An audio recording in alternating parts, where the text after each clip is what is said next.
Terima kasih. Ini ada dua pertanyaan. Yang pertama terkait dengan pembahasan mengenai masalah salaf, atau tadi penanya menyebutkan apa tadi? Wahabi. Aliran salafi, aliran Wahabi kalau berkuasa akan menumpahkan darah sesama muslim yang tidak sepaham. Baik, ini terkait pertanyaan ini sebenarnya pertanyaan yang aneh. Kenapa pertanyaan yang aneh?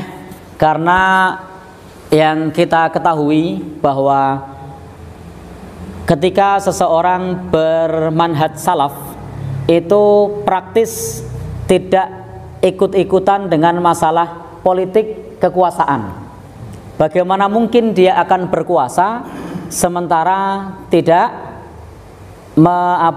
membahas yang terkait dengan masalah kekuasaan. Bahkan kita tidak akan menemukan kajian mereka yang terkait dengan masalah menggulingkan penguasa.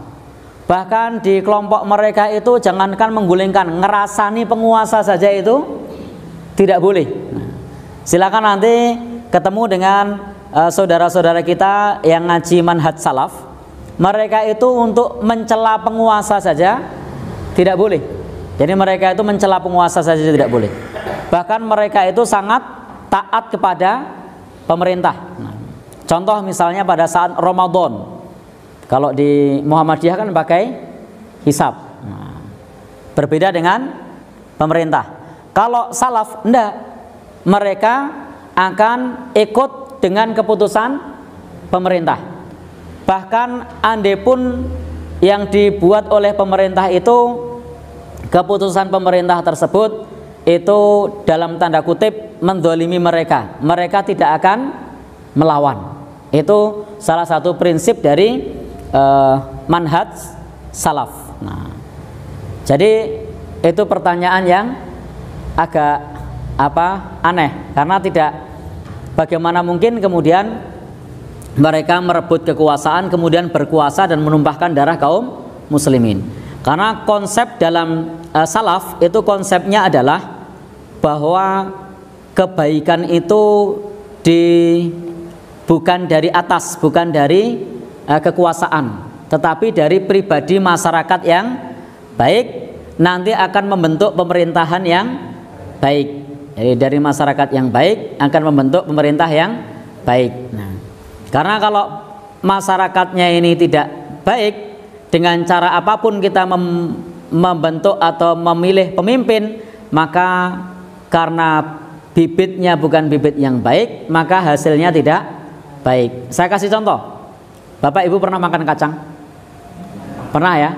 Kalau kacangnya itu semuanya isi 3, mau dimakan dengan cara merem, dapatnya isi 3. Dengan cara terbuka, dapatnya isi 3. Dia ambil pakai tangan kanan, dapatnya isi 3. Dia ambil pakai tangan kiri, makanya tetap tangan kanan, dapatnya tetap isi 3. Nah, karena semua bibitnya kacangnya baik. Nah, tapi kalau kemudian kacang ini kopong-kopong, gombong-gombong, mau dilihat dengan merem, diambil dengan merem, kopong, melek, kopong, tangan kanan, kopong, tangan kiri, kopong.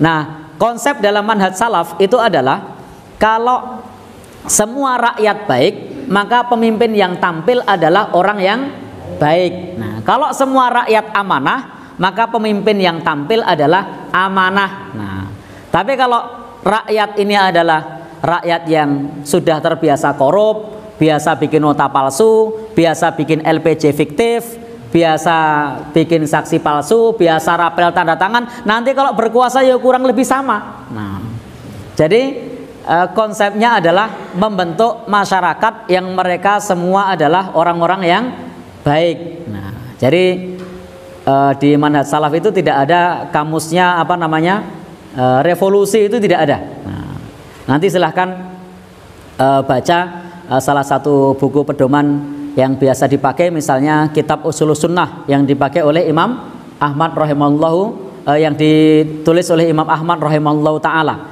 Di situ tidak boleh bagi kita untuk memerangi penguasa yang sah. Nah, kalau kemudian Bapak dan saudara yang berbahagia yang dirahmati Allah Subhanahu wa taala, terkait mengenai masalah Wahabi, saya tidak paham apa yang dimaksud dengan Wahabi. Nah, jadi silahkan nanti teman-teman, bapak-bapak dan saudara yang berbahagia yang dirahmati Allah Subhanahu wa taala, karena Wahabi ini lebih kepada stigma, bahkan hampir-hampir nyaris tidak kita temukan organisasi yang namanya Wahabi. Kalau misalnya ada, itu terdaftar di Kementerian Hukum dan HAM kapan, berdiri tahun berapa, nah, itu tidak ada. Yang tidak pernah ada ormas yang namanya Wahabi. Di negeri kita tidak terdaftar, di negeri lain juga tidak terdaftar. Nah, jadi tidak ngerti apa yang dimaksud dengan Wahabi.